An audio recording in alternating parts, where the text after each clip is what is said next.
Hi there, smart drivers. Rick talking to you about left-hand turns. If you're a new driver or you lack confidence, left-hand turns are the place where you're probably going to get into trouble when you're driving. We'll give you tips and strategies to keep yourself safe and crash-free. So we're talking about ludicrous left turns. There's some anger about left-hand turns because if you're sitting there and you're waiting to make a left-hand turn, other drivers are going to honk at you if they think that you did not go when the gap was sufficient.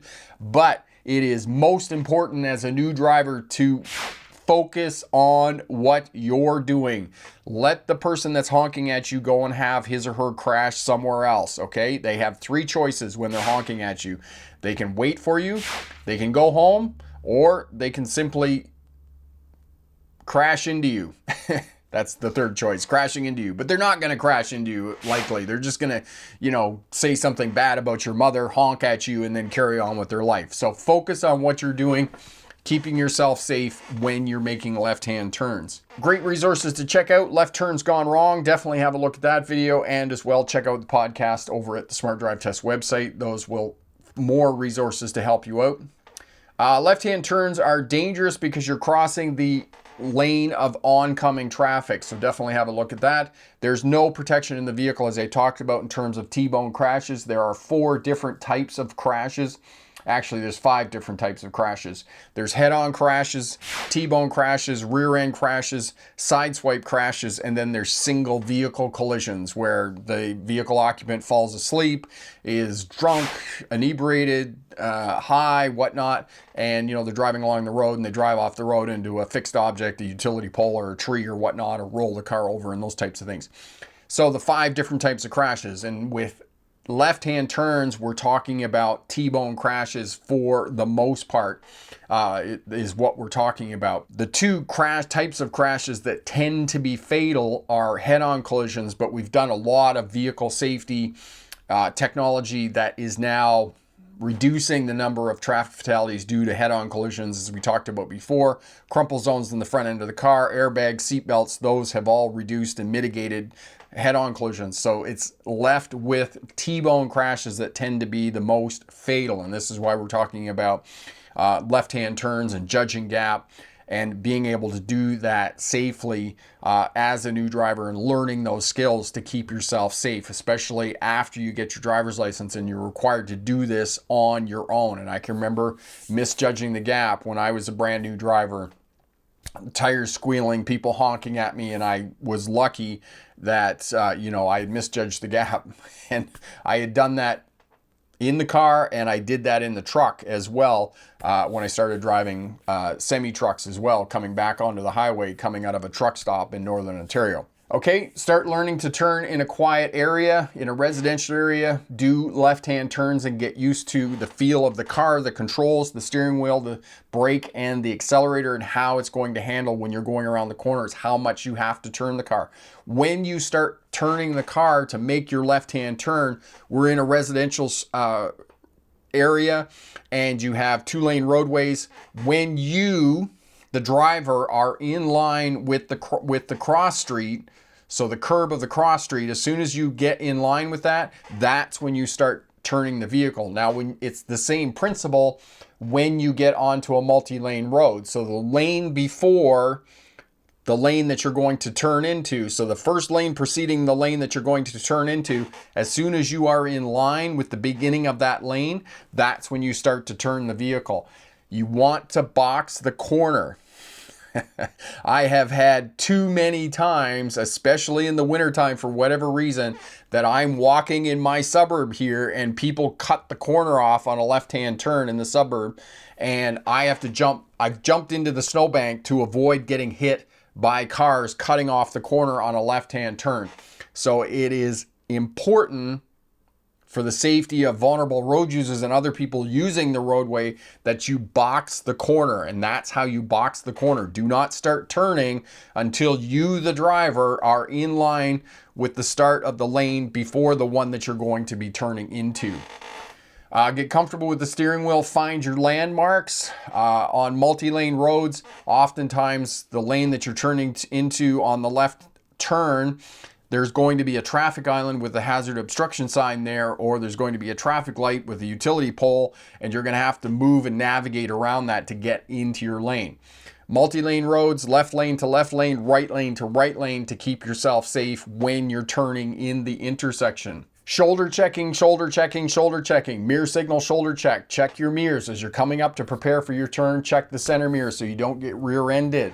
Okay, if somebody's right on your bumper you're going to slow down and there's a possibility that they're going to park in your trunk, then you may need to abort the turn to keep yourself safe. And if you have enough room, if you checked your rear view mirror approximately half a block before the intersection where you're planning to turn, you can tap the brake pedal a couple of times and that will flash the brake lights behind you, and oftentimes the person behind you will back off and give you a little bit more space before you start turning. As well, signaling, 6 to 8 flashes on the turn signal. I've read all kinds of driving instruction manuals, 100 feet from the turn, a quarter mile from the turn, 4 seconds before the turn. None of that stuff works, okay? Ideal in terms of communicating with other traffic is 6 to 8 flashes of the turn signal. So click, click, click, click, click. Okay, 6 to 8 of those is ideal for communicating with other traffic. Now, remember, traffic signals are their main purpose is not to communicate intent of what you're doing with other traffic. To keep yourself safe in terms of traffic signals, they're there to get the attention of other traffic so that they can locate you and do something to help keep you safe. Because keep in mind, defensive driving is both to protect you when other people make mistakes, and it's to protect you when you make mistakes, because we make mistakes too, right? So minimum 3 flashes on the signal. Ideal is 6 to 8 flashes, okay? That is the number of flashes you need to indicate your turn when you're moving through the intersection. Shoulder check every time you turn sideways. And the other reason that I advocate that you stay back at the edge of the intersection is you have a better vantage point of the intersection. You can see the pedestrians on the cross street if you stay back at the edge of the intersection and wait for your gap, because you can map and track pedestrians and other road users at intersections. Keep in mind, 40% of crashes happen at intersections. So there's a high probability, it's a high risk area. There's a high probability that you're going to get into a crash here, and it's a high risk area. As well, not only are 40% of crashes happening at intersections, but it is the place where you are most likely to encounter vulnerable road users, pedestrians, cyclists, kids on skateboards, scooters, wheelchairs, those types of things. 25% of traffic deaths in North America are vulnerable road users, and you're most likely to encounter them at intersections. So it is important that you map the intersection as you're approaching. Track road users, where are they going? And if you stay at the edge of the intersection, you have a better line of sight out through the front of your windshield to track and map and track those road users as they're moving through the intersection. If you move into the intersection, they're now in your blind area out here on the left, and you have to physically turn your head. And we talked about this last week, that blind areas around your vehicle are dynamic. They're not static. They're not the same all the time. They change as you move along the roadway and as you change directions of your vehicle. This is why it is absolutely critical that every time you change direction of the vehicle, mirror signal, shoulder check. Mirror signal, shoulder check. Shoulder check, shoulder check, shoulder check. It's the first skill that drivers lose after getting their license, and it is the most critical skill to keep yourself safe. And as we've talked about in previous live streams, and we'll talk about again and again, most drivers crash once every 15 to 17 years. So shoulder checking, putting in place skills and abilities that are going to keep you safe for the purposes of defensive driving are not going to save you today, tomorrow, next month, next year, but in 7 years, if you create those habits, you're going to be a safer, smarter driver, and it may prevent a crash in 7 years, but you need to create those habits to keep yourself safe. Wait at the edge of the intersection. I got ahead of myself. Your landmark for that is your front steer tires and the front crosswalk line. You're committed to the intersection, but you're not in the intersection if something goes wrong. Painted islands, left turning lanes. If you are behind traffic and traffic is backed up in the left turning lane, do not drive over the painted island, because the painted island is there to create minimum safe distance between your lane of traffic and the lane of oncoming traffic. So wait until the traffic moves up and then move into the left lane. If you are in the intersection and the light turns yellow, and what I'm saying is you're in the intersection, okay? You're beyond the crosswalk line, as sometimes happens. You have to clear the intersection. There is 2 seconds on most traffic lights from when your light turns red until the other light turns green. That is a safety feature of traffic lights to prevent red light runners. 2 seconds. If you're paying attention, you're looking at the traffic light, you double, triple check that the oncoming traffic has in fact stopped, you can clear the intersection in that 2.5 seconds between your light going red and the other light, the cross street light, turning green. So, and by the time that cars get going, because most people are not really paying attention and they don't go as soon as the light turns green. There is a buffer of time for you to clear the intersection and move through the intersection. So know that. When you're turning left, and we already talked about this, and the reason for staying back at the edge of the intersection is so that you can map and track road users on the cross street, particularly.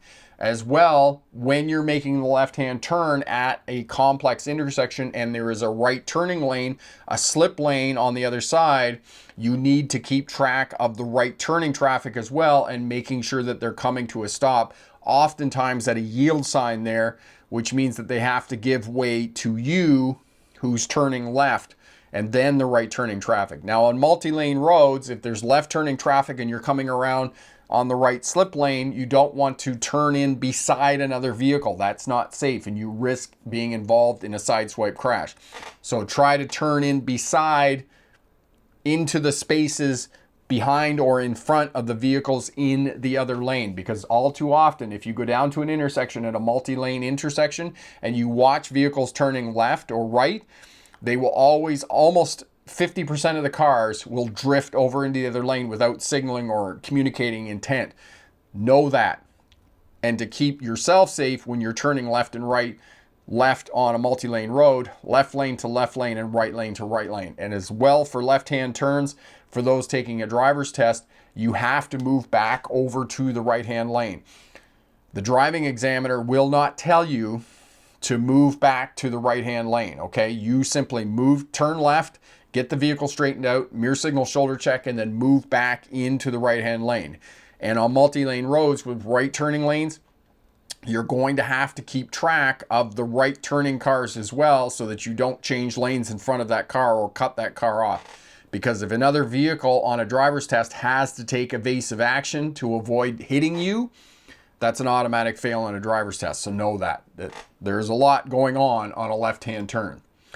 Good luck on your driver's test, and remember, pick the best answer, not necessarily the right answer. Clay. So left-hand turns, tips, strategies, and some information that you're probably going to go, yeah, I'm not doing that because that contributes to congestion, and I need to go where I'm going.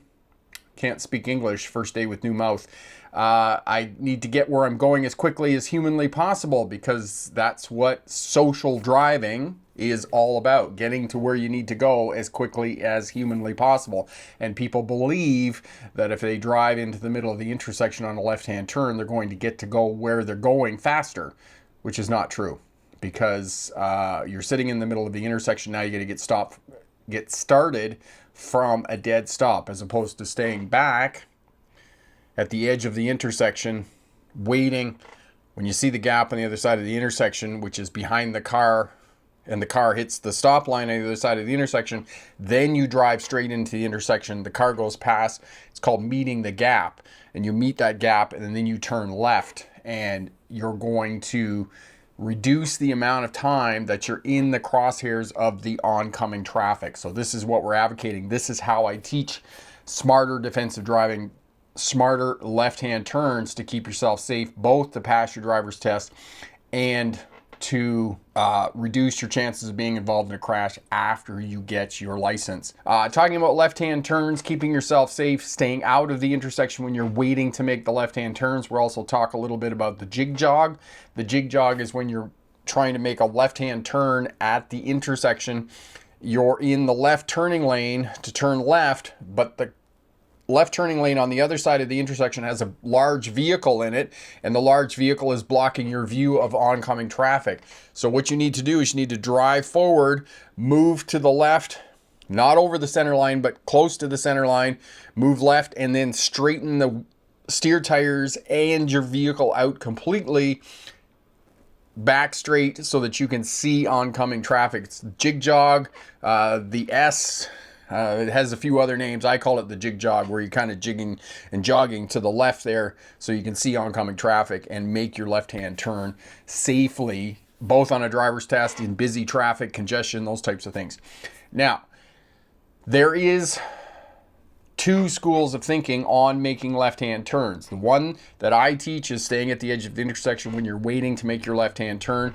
The other school of thinking is that you need to move into the intersection. And if Sam was here, Sam teaches driving instruction in the Bronx in New York City there. And Corey will put up the video for you that I did with Sam doing a mock driving test in the Bronx there, and I actually lost points for not moving into the intersection, because on that driver's test, that's what they want you to do. For the purposes of a driver's test, do what you need to do to pass your driver's test. If they want you to move into the intersection, then move into the intersection. But after you get your license, for better defensive driving and keeping yourself safe, stay out of the intersection. Wait back at the edge of the intersection when you're preparing to make a left-hand turn. For new drivers, especially who just get their license and go out driving around solo by yourself, if you're going to get into trouble, it's going to be on a left-hand turn. That's when you're going to get into trouble, because with left-hand turns, there's a lot of things going on. First, you're watching the traffic light to see what the traffic light is doing. Second, you're looking for and scanning and mapping pedestrians on the cross street. And then third, and most important, you're watching oncoming traffic and looking for your gap and trying to determine how much time it takes you to get through and move through the intersection. And even though you're waiting at the edge of the intersection, your landmark for that is the front steer tires on the front crosswalk line at the intersection. That's your landmark, which is essentially the front of your car in line with the edge of the intersection. Therefore, if something happens, you're not in the intersection, so you're not going to get into trouble. The other piece about it is if the light turns yellow and you hesitate for whatever reason, you got distracted, you weren't looking at the light or whatnot, you can just stay there. Okay, it's not a huge deal if you're sitting there across the crosswalk. Yes, pedestrians are going to walk around you and those types of things, and they're going to give you the hairy eyeball, but do not, I repeat this, do not back up at the intersection, okay? Stay where you are. Take the hairy eyeball from the pedestrians who have to walk around your car because you're blocking the crosswalk, but it's not a big deal. You're not in the intersection. You don't want to risk being involved being involved in a crash with oncoming traffic. The danger of left-hand crashes, the danger of a crash on a left-hand turn is a sideswipe crash, and sideswipe crashes have a high mortality rate. In other words, if there is a passenger in the vehicle when you're making a left-hand turn, there's a high probability that that passenger is not going to survive the crash, because there's literally nothing in the vehicle that's going to protect the vehicle occupant. Okay, side impact airbags and those types of things, they're not going to save the life of the passenger, and I'll tell you why. The door is about this thick. It's a thin sheet of metal on this side, it's a thin sheet of plastic on this side, and there's nothing there. And what happens is it's where all your vital organs are on the side of your torso, and all the energy is concentrated into your vital organs. And this is why most people do not survive a sideswipe crash on a left-hand turn. You got to do them right. So implement the skills and techniques, and that way you're going to stay safe. Yes, hairy eyeball, Marion. People are giving you the hairy eyeball. RS, please can you help me understand, are we able to enter a solid bike lane when turning right at an intersection, or do we have only enter when it is a dotted line? RS, only when it's a dotted line can you enter the bike lane at an intersection. And Corey will put up that video for you on bicycle lanes. There's a video that I need to redo. I cannot believe how old some of these videos are that I'm recommending. Marion, I thought passenger side had airbags though. Marion, they have airbags, okay, for side impact crashes, which is a T-bone crash. I might have said sideswipe, and if I did, that's incorrect. T-bone crashes, if it's a T-bone crash, airbags will not help you, will not save you, okay? There is simply not enough distance inside the vehicle for airbags to be effective in a T-bone crash. The reason that airbags are effective in a head-on collision when they come out of the steering wheel or out of the dashboard on the passenger side is owing to the fact that the engine compartment, the front of the vehicle beyond the windshield, is designed to be a crumple zone and dissipate the kinetic energy of the crash. So there's one vehicle going forward in this direction, the other vehicle is going in this direction, and they collide, right? The fronts of the cars come apart, dissipate to absorb and dissipate the energy in the crash, right? And it's over a fair distance, you know, probably 3 or 4 meters. In a T-bone crash, there's no distance to dissipate that energy. So all of that energy, all of that kinetic energy of the crash and the force is transferred into your torso, and that's why you don't want to be involved in a T-bone crash on a left-hand turn. And this is what we're talking about to keep yourself safe when you're driving and doing this. RS, you can only enter the bike lane when there's a dotted line at the intersection that you can move into the bicycle lane to turn right. If it's a solid white line, you can't cross into the bicycle lane, and you need to stay out of it for the purposes of your driver's test. Marion, it happens here too, yes, and it's all part and parcel of social driving. People are in a hurry, they need to get to where they're going, and if there's congestion and those types of things, people will do that as well. You'll see during congestion and rush hour and high volumes of traffic that when the light turns yellow, there'll be 2 or 3 cars that will push through on the left-hand turn. Now, sometimes you need that to happen to move traffic through the intersection, otherwise you'll be sitting there forever.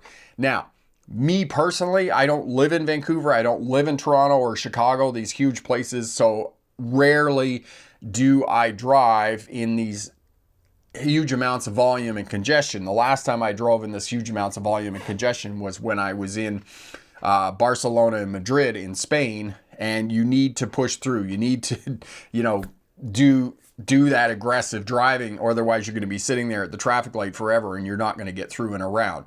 Okay, so sometimes it is necessitated, other times no, you don't need to be doing it. And most of the time, in most of my normal everyday driving, I do not need to push through the intersection. Elevator fan, is driving in the bicycle lane an automatic fail on a driver's test? Elevator fan, yes. If you are driving in the bicycle lane for any length of time, it is an automatic fail because you're not holding your vehicle in the center of your lane. Forgive me, somebody asked me this question about whether you can drive in the bicycle lane or not, okay? It depends on when you're making a right-hand turn, can you drive into the bicycle lane? It depends at the intersection whether the bicycle lane is demarcated by a dotted line or whether it's demarcated by a solid white line. If it's a solid white line, you can't cross into the bicycle lane. If it's a dotted line, then yes, you can.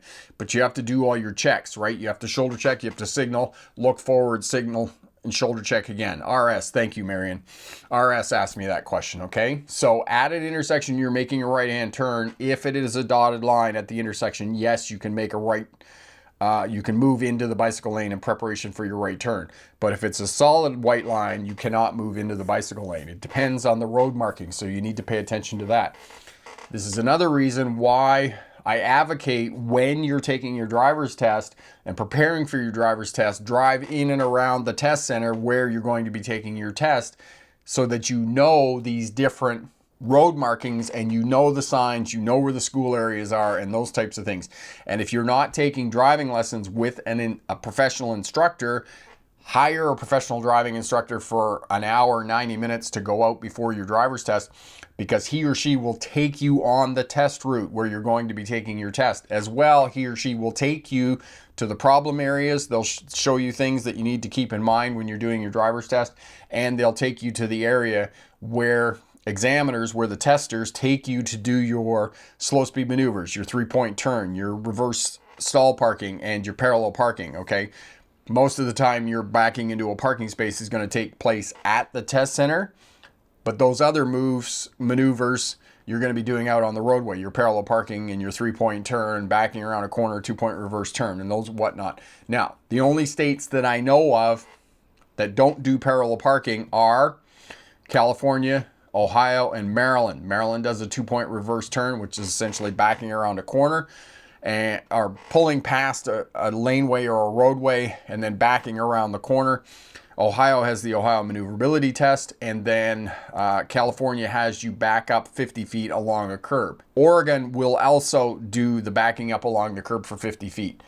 Keep in mind, every tester, every driving examiner has discretion in what they get you to do.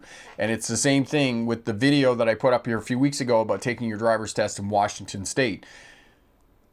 Driving examiners have discretion in what they get you to do. So one of the drivers came back and said they took their test in Washington State. They didn't have to parallel park. No, sorry. They didn't have to do a 3-point turn. And I said yes, because driving examiners have discretion. They may not get you to do a 3-point turn. They might take you out for a drive and just get you to parallel park and then go back and the test is over. As well, as a requirement of the test in Washington, they need you to drive through a roundabout. You may not drive through a roundabout on your driver's test because there may not be one within close proximity to where the test center is. So testers and driving examiners have discretion in what they get you to do. As well, it depends on where the test center is. Driving on a highway or an interstate, for example, how close is the test center to the interstate for your test? If the interstate is more than 5 minutes away from the test center, it's not likely that you're going to go out on the interstate for the purposes of your driver's test, because you have to drive 5 minutes, you have to get on the interstate, drive to the next exit minimum, which is probably going to be another 5 minutes, and then you have to get off, and then you have to work your way back to the test center, plus you have to do your maneuvers. So now the test is up to a minimum of 25 minutes. Keep in mind that most tests, driving tests, are between 15 and 20 minutes. The bigger metropolitan cities, New York, Los Angeles, Dallas, Texas, Chicago, Illinois, they're only going to be 8 to 12 minutes. So if the test is only 8 to 12 minutes in overall duration, they're not going to make you go out on the interstate because they simply don't have the amount of time that they need to be able to do that. Now, many people, many students will go, say for example, they are in Chicago. They will go into Chicago, take their driver's test, they'll fail their driver's test. Maybe once, maybe twice. And they'll go, "You suck, we hate you, your testers are all horrible, and every one of you wears a monocle, and we don't like you anymore, and we're gonna go somewhere else." And they go someplace else outside of Chicago that's not as populated, and they take their driver's test there.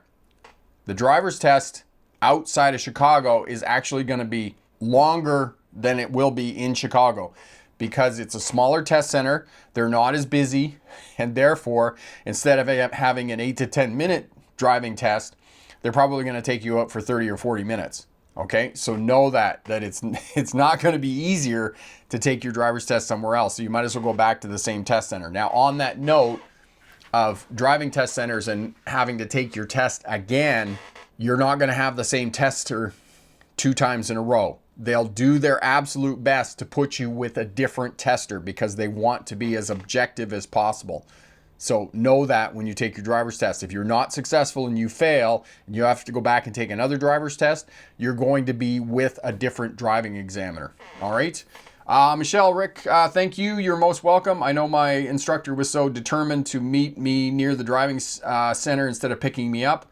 Yes, that's exactly it, Michelle, because then they can take you on the test route in and around the test center and get you familiar with all the roadways and all the signs and the road markings, and they can teach to the test so that you're going to be successful in passing your test. That's exactly why, because otherwise they have to spend time coming out to get you, and then they got to drive back to the test center where the best amount of work happens in and around the test center with the student.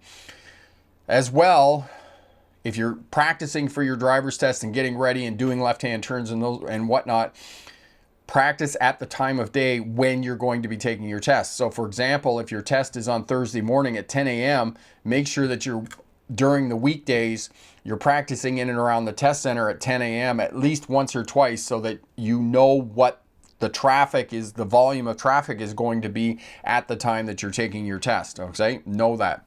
Animals, it's not possible to test somebody on all of the driving skills that they need to do to be successful drivers. For example, winter driving skills. 75% of drivers take their test in the summertime. How can you test for winter driving skills if they're taking their test in the summertime? The other piece about it is that test centers only work from 9 to 5 during the day. Business hours, of course, Monday to Friday. Some of them work Saturdays and Sundays, but not very many. Night driving skills. They're simply not taught to students. They're left to figure that out on their own. So there's a lot of driving information that students are left to find out on their own. It's not something that is taught in driver education courses. And the other piece about it is that driving instruction lessons are expensive. I mean, as most of you know, I don't know what it is in the States or Eastern Canada, but here in Western Canada, driving lessons now I think are up around $100 an hour now. So it's expensive. Principal, hey, passed my driver's test because of you. You gave me so much confidence in driving and being safe. I'm getting my first car this Saturday. And principal, that is absolutely awesome that you're getting your first car this weekend. Congratulations, my friend.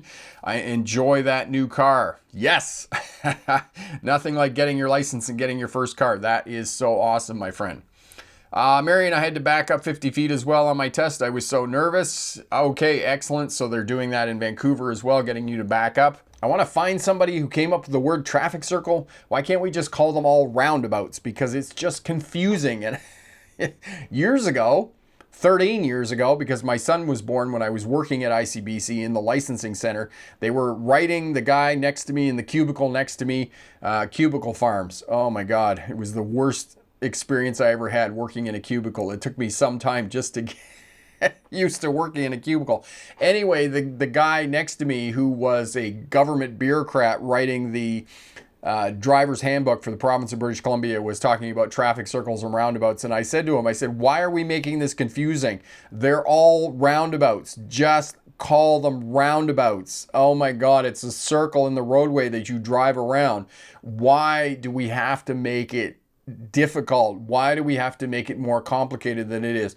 Driving is already so complicated. Why do we need drivers to be thinking about traffic circles and roundabouts, and what's the difference between a roundabout and a traffic circle? Elevator fan, if the driving examiner intervenes, that's an automatic fail. Yes, it is. If the driving examiner does indeed intervene on your driver's test, if they say, listen, don't go, or they grab the steering wheel, or they put the transmission into neutral, yes, unfortunately, that is an automatic fail on your driver's test. Corey's put up how to shoulder check video. Have a look at that. Really good video explaining and answering all your questions about shoulder checking and the importance of shoulder checking. Skinner, can you talk more about night driving when it's difficult to see? Okay, excellent. Thank you, Skinner, for asking that question. Night driving, first and foremost, the farther you get away from cities, out onto the highways, where there is less light, the more you're going to rely on the headlights of your vehicle. Now, if you're driving a vehicle built in the last 5 years, you've got those blinding LED headlights that are just fine, and it's going to be great. If you have an older vehicle, it's going to be a bit tougher to drive out in the country at nighttime because your lights aren't as bright, and you're going to rely more on your headlights. Try to use your high beam headlights as much as possible at night. Look for landmarks along the roadway to locate where the roadway is going. Other traffic on the roadway is your first landmark, because for the most part of the traffic is going to drive on the roadway. Traffic signs are within close proximity along the roadway. Utility poles, street lamps are also going to be within close proximity to the roadway. Look for the roadway moving through bush, look up into the skyline and you can see where it's cut through the bush. Lights of houses along the roadway and intersections will give you indicators of where the roadway is going at night and those types of things.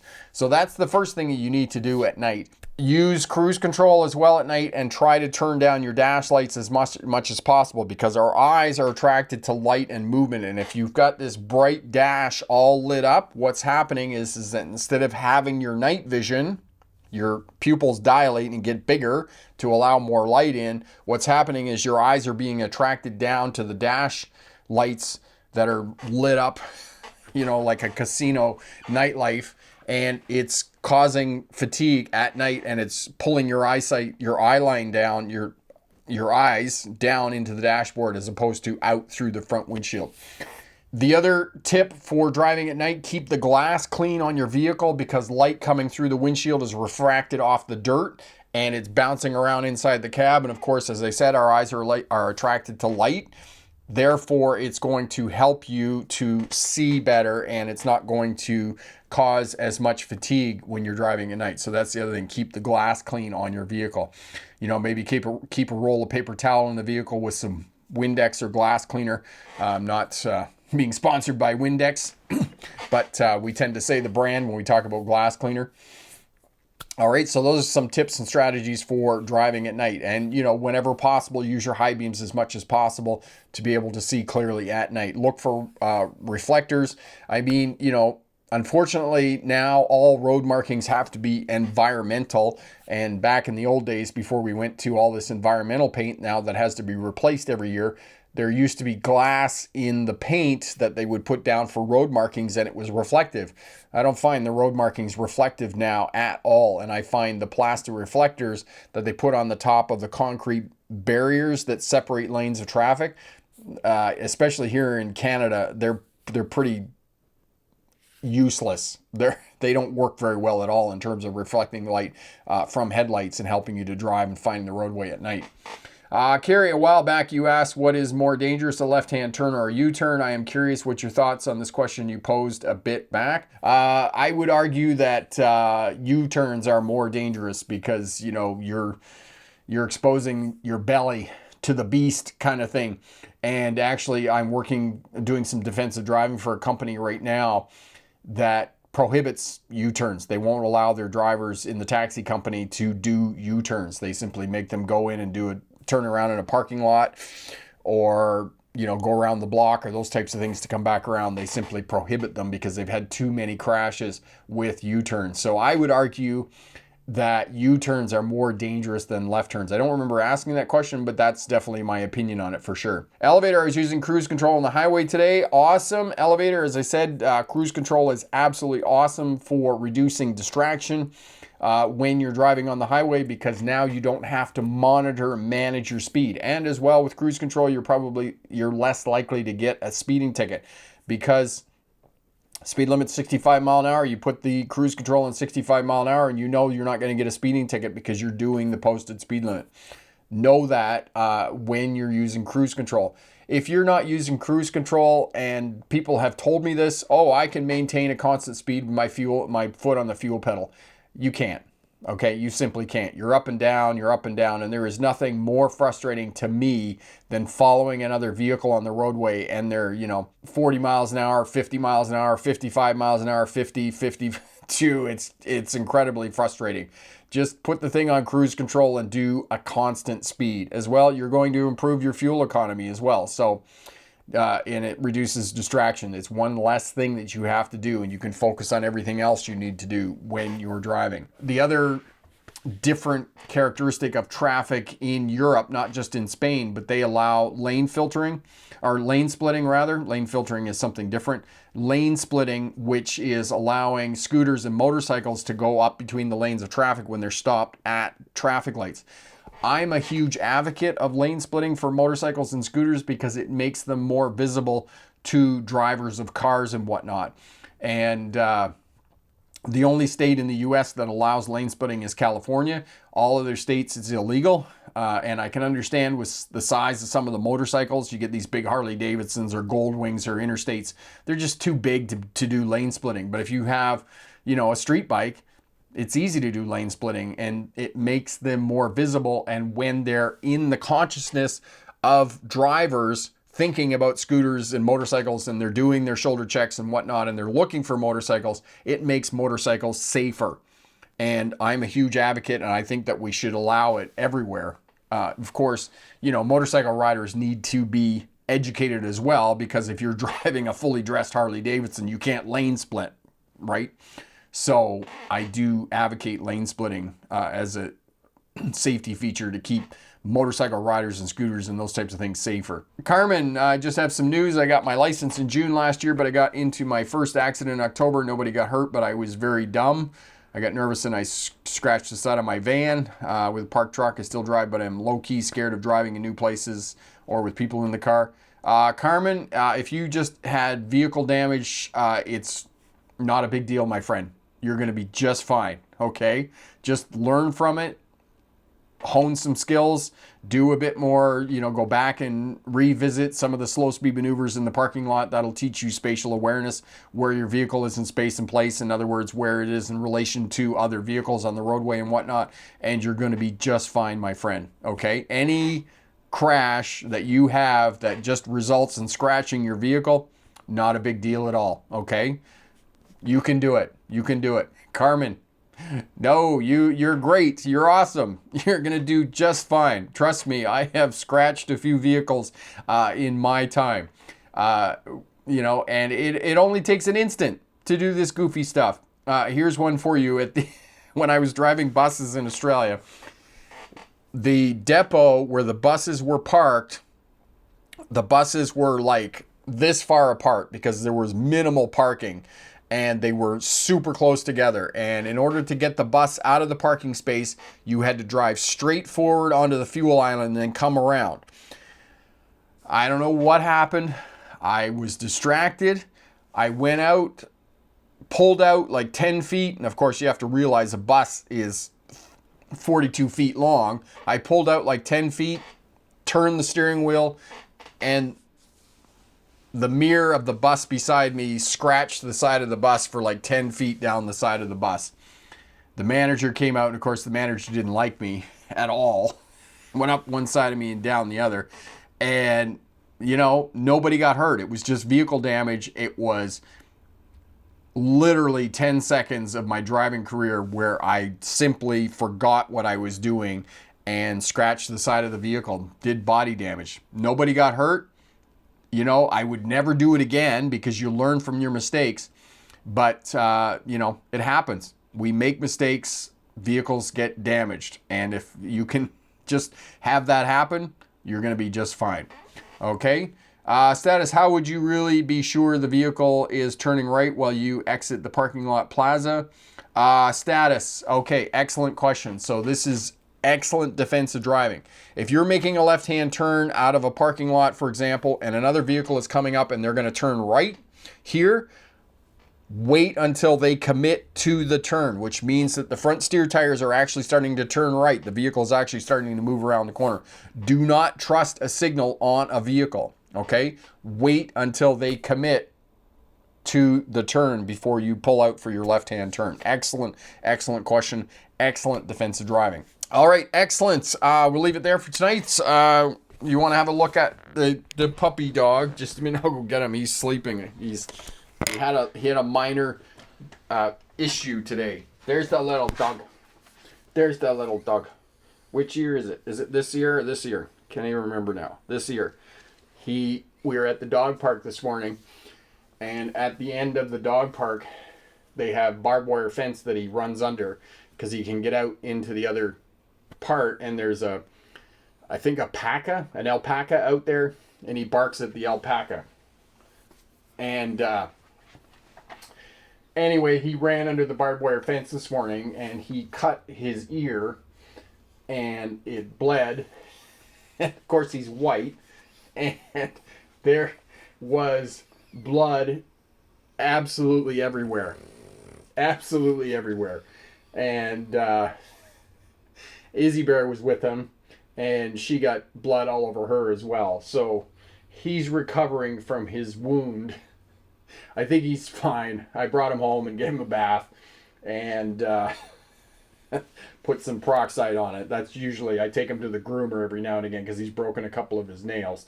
And that's what the groomer does. I asked her one day about polysporin, and she's like, "Oh, that's just Vaseline." I love Bev. She's just the absolute best groomer ever. And so that's what I did. I just put some peroxide on it, and he seems to be fine, other than, being super tired. So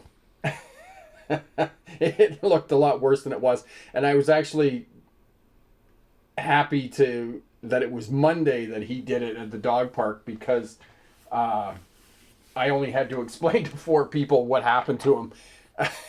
That he had cut his ear on the barbed wire fence of the thing, as opposed to yesterday or the weekend, because it was Family Day weekend here in Canada, and of course it's a 4-day weekend, and of course everybody is at the dog park. So, had he done it yesterday or when all the people were there, I would have explained it to like 50 people that he cut his ear.